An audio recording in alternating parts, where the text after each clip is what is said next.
اعوذ بالله من الشیطان الرجیم بسم الله الرحمن الرحیم. السلام علیکم دوستو.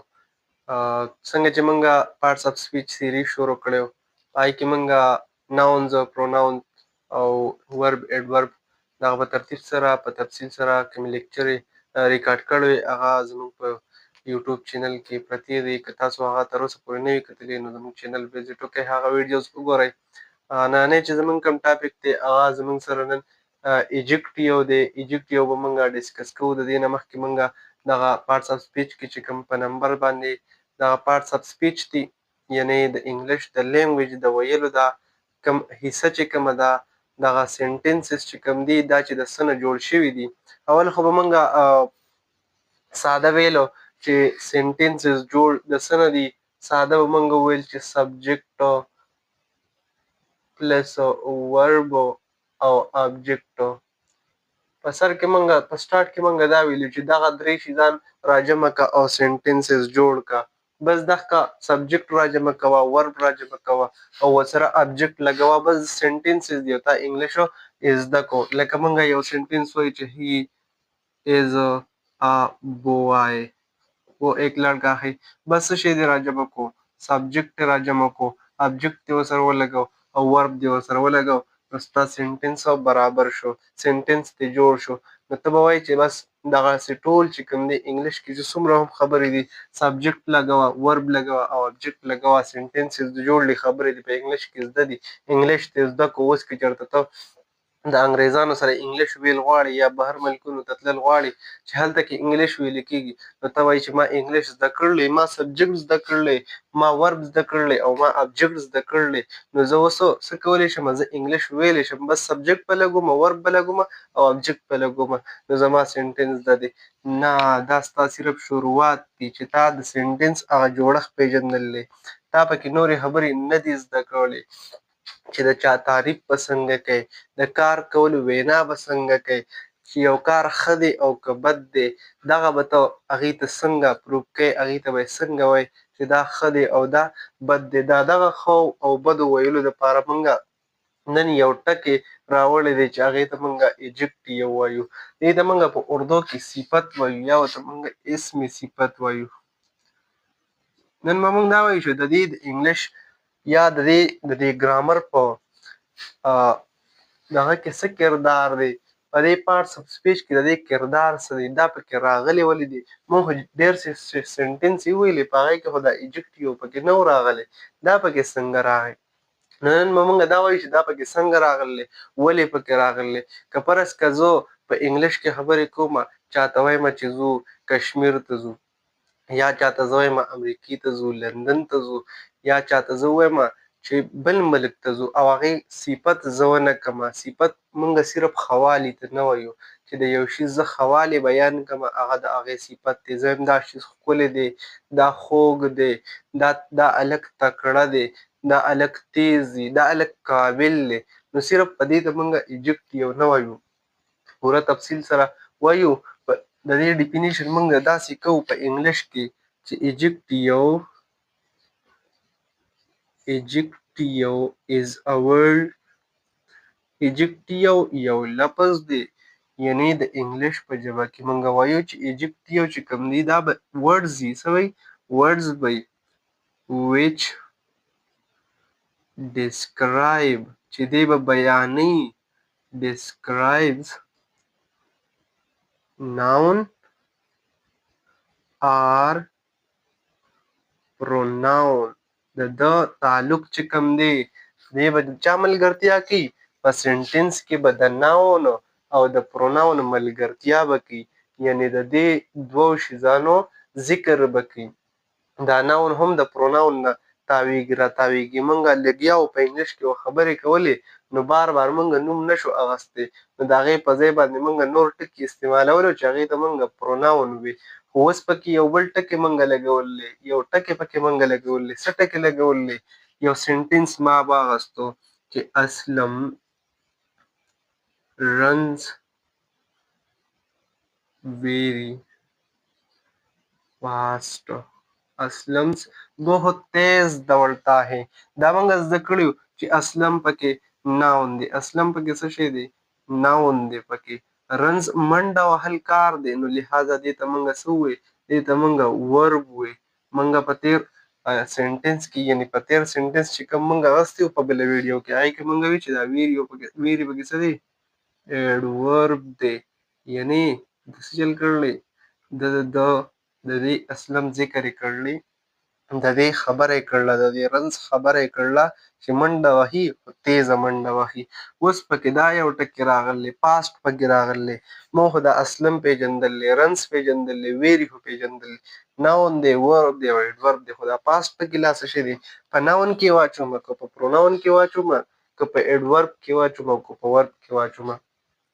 نو دا د دې اصلم موږ صفت کړلی. که موږ تش ووایو چې اصلم منډه وهي، موږ تیز او سلو بیان نه کو، نو دا موږ د ده صفت بیان نه کو.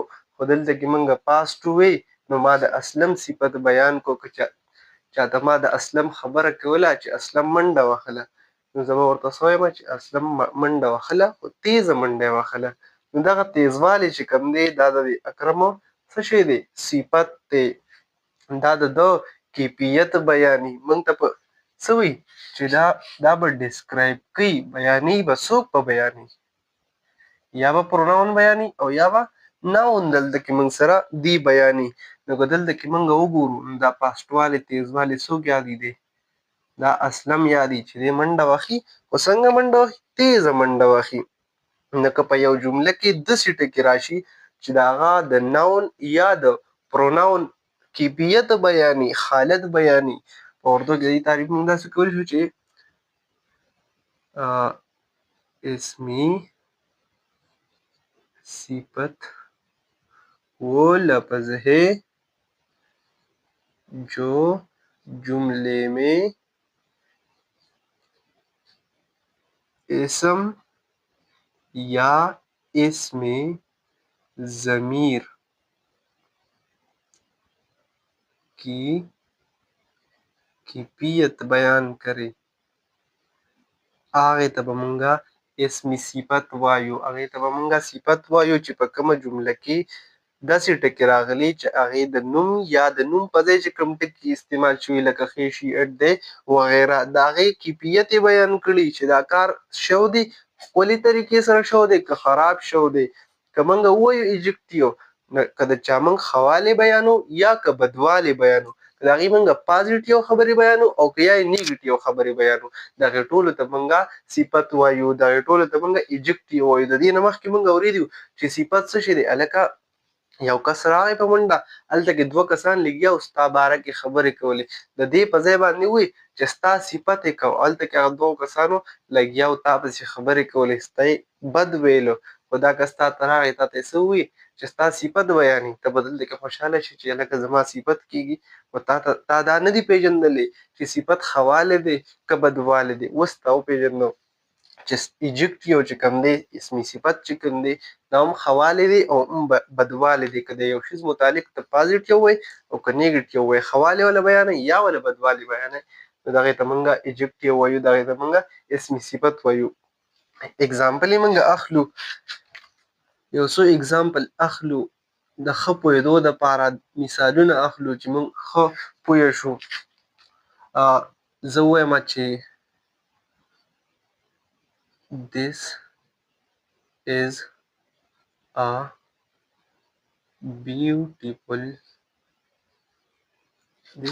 beautiful marker. زما په لاس کې مارکر دی، زه وایم د دې باره کې مو this is a beautiful marker. this is a beautiful marker، یہ ایک خوبصورت مارکر ہے. د دې مارکر، دا مارکر ناون شو، دا مارکر ناون شو.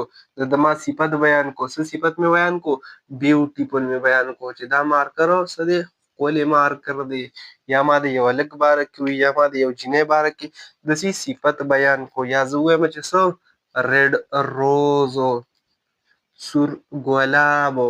یا زه ووایم چې دیټ از ا بیګ هاوس، دیټ از ا بیګ هاوس، دا یو کور دی. په دلته کې مې څه بیان کو؟ دلته کې مې بیګ بیان کو. د دې بیګ معنی ورسره نور سیواوالی راغی چې دا کور دی، خو څنګه کور دی؟ غټ کور دی. نو دغه شانتې د اګزامپل سره موږ ښه پوه شو چې کله موږ د یو شیز څه بیانو د ناون یا د پروناون کیفیت موږ بیانو د هغې ښه والی یا بدوالی موږ معلومو دغې ته به موږ ایجکټیو وایو. دغه شانتې پاسټ دا ټول ایجکټیو دی. سلو پاسټ تیزوالی، سلو په کلاره تللو. نو دا دواړه که موږ وګورو که زه د یو چا باره کې خبره وکړم چې دی منډه وهي او پاسټ منډه وهي نو دا د ما ښه والی بیان کړو. نو دا هم صفت شو. که د چا باره کې زه ووایم چې دی سلو منډه وهي، یو کس ولاړ دی هغه منډه وهي، زه ووایم چې دی سلو منډه وهي، ګو که دا د هغه خلاف و نیګیټیو خبره ده، دا به هغه باندې بد اثر ورځي. خو دا هم دې ته موږ ایجکټیو وایو، دا هم د هغه صفت دی. دغه شانتې که د یو څیز موږ رنګ بیانو ریډ، وایټ، بلیک وغیره ایټیسي. دا شانتې که د څیزانو رنګونه موږ بیانو نو هغه هم په ایجکټیو کې راځي. دغه شانتې زه څه ووایم بیوټیفل.